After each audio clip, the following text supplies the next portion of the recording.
സർക്കാർ ജീവനക്കാരുടെ ശമ്പള പരിഷ്കരണം നേരിട്ട് ബജറ്റിലൂടെ പ്രഖ്യാപിക്കുമോ എന്നതാണ് ഉറ്റുനോക്കുന്നതെന്ന് secretariat action council convener MS Irshad മീഡിയവണിനോട്. 10 വർഷത്തെ LDF ഭരണം കൊണ്ട് 543 ദിവസത്തെ ശമ്പളത്തിന് തുല്യമായ തുക വിവിധ ഇനത്തിൽ നഷ്ടമായിട്ടുണ്ട്.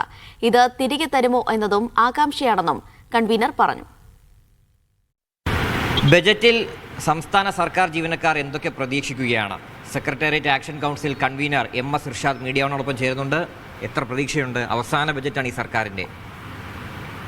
കേരളത്തിൽ കഴിഞ്ഞ 10 വർഷമായി തുടരുന്ന ഇടതുപക്ഷ ജനാധിപത്യ മുന്നണിയുടെ ഭരണത്തിൽ സംസ്ഥാന സർക്കാർ ജീവനക്കാർക്ക് 543 ദിവസത്തെ ശമ്പളത്തിന് തുല്യമായ തുക നഷ്ടപ്പെട്ടിട്ടുണ്ട്. വിവിധ ഇനത്തിൽ, ലീവ് സറണ്ടർ ഇനത്തിൽ, ക്ഷാമബത്ത ഇനത്തിൽ, അനുവദിച്ച ക്ഷാമബത്തയുടെ കുടിശ്ശിക പൂർവ്വകാല പ്രാബല്യം നിഷേധിച്ചത് വഴി, അതുപോലെ തന്നെ ശമ്പള പരിഷ്കരണം നടത്താത്തത് വഴി, ശമ്പള പരിഷ്കരണ കുടിശ്ശിക നൽകാത്തത് വഴി 543 ദിവസത്തെ ശമ്പളം നമുക്ക് നഷ്ടപ്പെട്ടിട്ടുണ്ട്.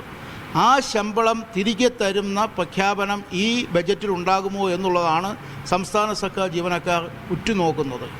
അതിനുള്ള കർമ്മപരിപാടികൾ അടുത്ത സാമ്പത്തിക വർഷത്തിലും നിലവിൽ അവശേഷിക്കുന്ന 2 മാസക്കാലം കൊണ്ടും നമ്മുടെയൊക്കെ കുടിശ്ശിക തീർക്കുവാനുള്ള നടപടികൾ ഉണ്ടാകുമോ എന്നുള്ളതാണ് ഞങ്ങൾ ഉറ്റുനോക്കുന്നത്.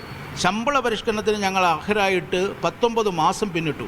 ഇതുവരെ അതിൻ്റെ ഒരു നടപടിയും ഉണ്ടായിട്ടില്ല. അപ്പം നേരിട്ട് ശമ്പള പരിഷ്കരണം ഈ സർക്കാർ ബജറ്റിലൂടെ പ്രഖ്യാപിക്കുമോ എന്നുള്ളതാണ് ഞങ്ങൾ ഉറ്റുനോക്കുന്ന, പ്രതീക്ഷയോടുകൂടി നോക്കുന്ന ഒരു കാര്യം.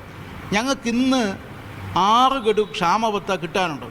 ആ 6 ഗഡു ക്ഷാമബത്ത ഈ ബജറ്റിൽ നമുക്ക് പ്രഖ്യാപിക്കുമോ, നമുക്ക് അനുവദിക്കുമോ, നമുക്ക് അനുഭവവേദ്യമാക്കുമോ എന്നുള്ളതാണ് ഞങ്ങൾ ഉയർത്തുന്ന ഒരു പ്രതീക്ഷയും. അതുപോലെ തന്നെ നമ്മളെ ഇത്രയും കുടിശ്ശിക ഉണ്ട് എന്നുള്ളതാണ് നമ്മളെ ആശങ്കാകുലർ ആക്കുന്നത്.